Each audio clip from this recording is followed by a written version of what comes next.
poverty, bringing food security. To achieve that, we need to build global partnership. These are happening in the current state. That's the defining moment for us to realize extraordinary opportunities exist if countries are real, continents are real, and world will become really positive and productive if we understand and recognize the Millennium Development Goals needs to be redefined in substance and form to bring in global prosperity and global growth. Look at the enormity in terms of advanced economies. America is still reeling under pressure. Perhaps next week you will come to know by this time whether interest rate hike is going to happen or not. There is a possibility it will happen. It does not mean America is in full scale of recovery. Cumulative conditions which are precedent to interest rate hike have not been fulfilled. Of course, housing market is recovering. We have seen the reflection in the jobless climb, and unemployment is restricted to 5%. And again, we have seen purchasing power parity is improving. Inflation has not been achieved, and sustainable economic momentum has not been achieved in real order. How could you prematurely accelerate the interest rate? That is absolutely not a right decision in my personal opinion. The consequence is wild if you raise it. Deceleration in emerging markets, currencies, commodities, bond, properties, everything will have an extraordinary set of financial volatility status to see it becomes a gambling ground. We have already seen currency as a barometer no more exists. Quantitative easing has shaken the very barometer of the economy. Universal standard in terms of accounting, valuation, securitizations are said to be subject of global governance today is being challenged in real order. Look at the Europe. By design, it is creating a problem. While you have a monetary policy which is centralized, again, deviant from the United States in terms of quantitative easing, enormous amount of additional open market operations, purchasing bond buying programs is going to stimulate the economy, stimulate the enlarged Europe, but the fiscal consolidation is lost. The fiscal discipline is still a question of subjectivity to make sure individual countries enlarged in Euro has to come to terms in terms of alignment between fiscal and monetary prudence to stay sustainable. Inflation is still a subject of speculation. We have seen the emerging market, including China, slowing down. India, as a functional democracy, is resetting its button. The convergence of politics and economics is still a challenge. And China, which was an economic engine of the global growth, today is slowing down. Yesterday, you could see the manufacturing index, still a subject of caution. In spite of the fact 6 times interest rate cut was emulated, you have not seen the recovery in real order. Brazil is technically under contraction, geopolitical reasons. Russia is under stress. So which part of the world is functioning? Look at the commodity-driven economies. From 1.9 trillion today, the GDP is 1.377 trillion. All the countries, including Qatar, will have first time current account deficit, fiscal deficit. That's the reality. After 16 years of consecutive fiscal and current account surplus, IMF is revealing, which is a real order, Qatar will face current account deficit as well as fiscal deficit. These are challenging times. We are not seeing the reflection the oil price will recover. We are seeing the reflection of last week's decision of OPEC. There's no cut in production. You have Mexico and Russia keeping quiet. You have newcomers. Iraq and Iran is still focused on increasing the production once the sanctions are fully lifted for Iran. So these are defining phases. We are going to face enormous amount of challenges to reorganize and recover from the current status. Is the challenge real? Yes. So what we need to articulate in terms of sustainability. How can a country like Qatar can recover from all this defining risk, and how do we map this to make them more sustainable? That's the question. How do we make sure our sustainability of 4 to 5% is going to be real?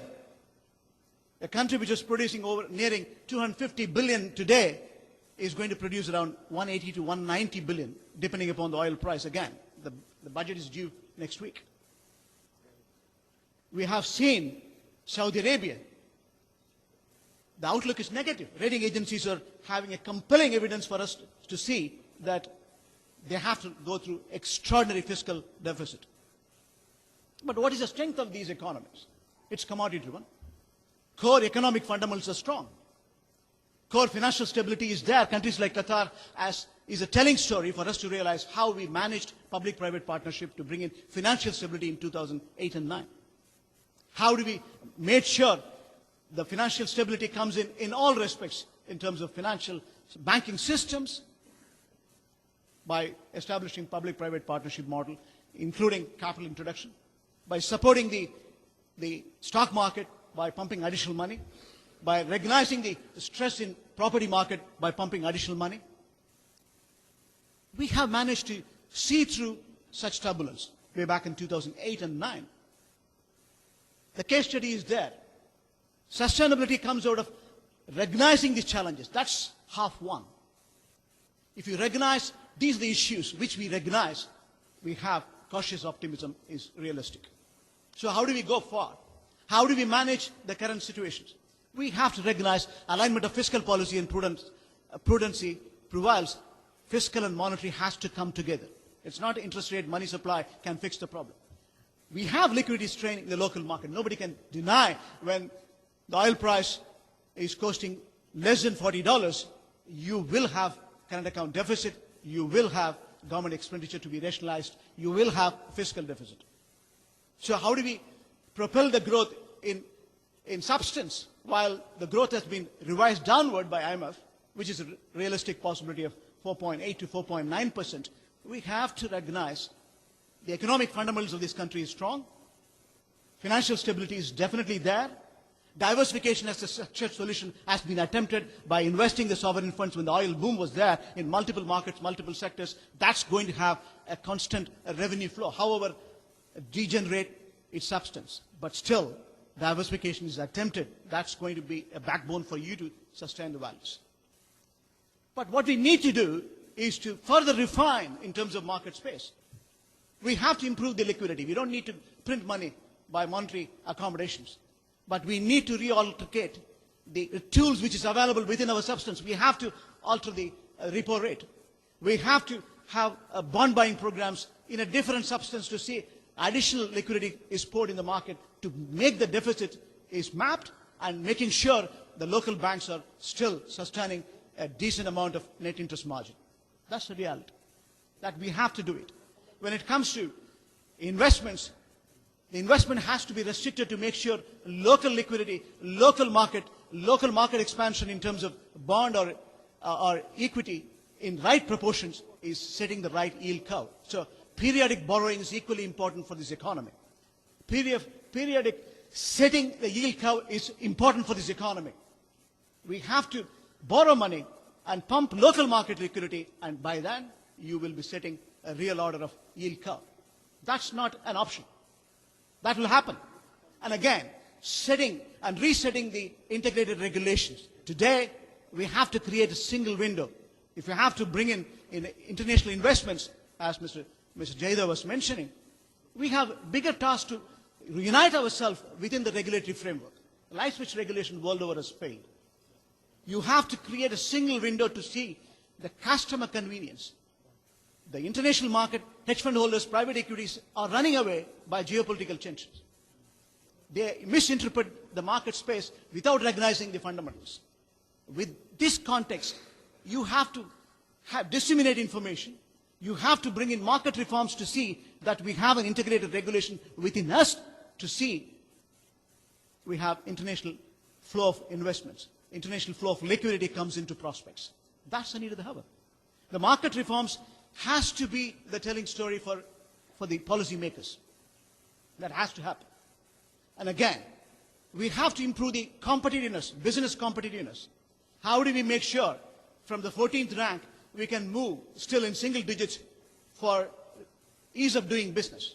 How do we promote market liberalization further, banking or insurance, stocks or mutual funds? How do we bring in market reforms to see policy definitions is uniting for inward investments, for corporate investments. How do we bring in world over the investable surplus to this market? We have to redefine the policies to see we unite the regulations, we bring in prospects in terms of policy definitions. Competitive index, we are climbing in the ladder, but there are gaps. These gaps need to be fixed. Again, a single window clearance in terms of business incorporations, ensuring effective policy making to integrate business incorporation becomes so simple and business rules are less bureaucratic. That's the need of the hour. And again, with the phase of non-oil and gas, that is hydrocarbon is in the ascending trend, which is going to be 10% as the finance minister has mentioned. We have an aggregate growth visible in the non-hydrocarbon, airport, seaport, road, rail. FIFA 2022, we have enough space for us to expand our business domain. The business model needs to be redefined with the current space. So how can we do it? By ease of doing business, by creating a policy framework which will propel international investments, international corporates to come in here. That's near the hour. That's sustainability for you. And again, recognizing we have the maximum carbon emission per capita, recognizing we have to bring in carbon neutral society, bring in a green economy, bringing green sustainability in terms of transportation, sustainability in terms of banking, sustainability in terms of buildings, sustainability in terms of waste management, water conservation. These are very, very important for us to see Qatar is sustainable in real order by incorporating all these policy makeups. Qatar is setting the right vision. The governance is superb. Convergence of the policy makeups, convergence of internal services is the need of the hour. We have to understand these changes are gradual and it has to be time-tested. The policy has to be executed within the standard time by bringing cybernetic control. That's what the minister was mentioning. The composition of recognizing the global cyber attacks and ensuring there is secure socket layers for this country to prosper, for the neighbor countries to come together to see this place is secured with multiple secure socket layers, secured firewalls to see the business is safe and sound. Then you are going to have a sustainable journey. Then you are going to have a system which will propel the growth. We have seen the reflection in 2015 budget. 30 billion has been expended. Majority of them are non-hydrocarbon. Non-hydrocarbon has done significant contribution. Look at the contract sectors. It has grown almost 14%. We have seen water and electricity and power. They have grown by 78%. We have seen the banking system has grown year to date over 12%. The liquidity is still there. Service sector has grown almost 11%. Consumer retailing has grown by 12%. These are actual numbers by interbank consolidations. But the challenge ahead of us is enormous. Given the set of variables in the local, in the global, in the regional, the market reforms are a must. Again, consolidating and building a sustainable economy is on account of green mission. Green economies can sustain way forward. When it comes to final say, I would say if the banking is going to be double of the GDP, which is the general principle-centered approach these economies are propelling, then it has to be a green bank. Banking systems, a portion of the risk-weighted capital has to be allocated for sustainability, whether it is water management or waste management. Investments or lending has to be directed towards destinations which will drive the change.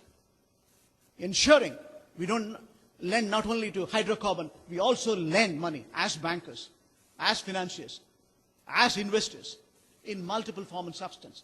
Lending for recycling, lending for small and medium-sized entrepreneurs, lending for microfinancing, ensuring waste management is supported, ensuring renewables are supported, solar is supported, wind farm is supported. All these are within the ambit of policy making, within the ambit of monetary and fiscal prudence. And that's what they needed. Then only with the changing dynamics, with the enormous amount of risk which we are seeing in the global map, with the financial markets which is likely to be a gambling ground in the coming days, Qatar can sustain, will sustain, will be progressive in terms of political, social, and economic progression. Then it will be a telling story for years to come, generations to come, as a sustainable performance. Thank you, ladies and gentlemen.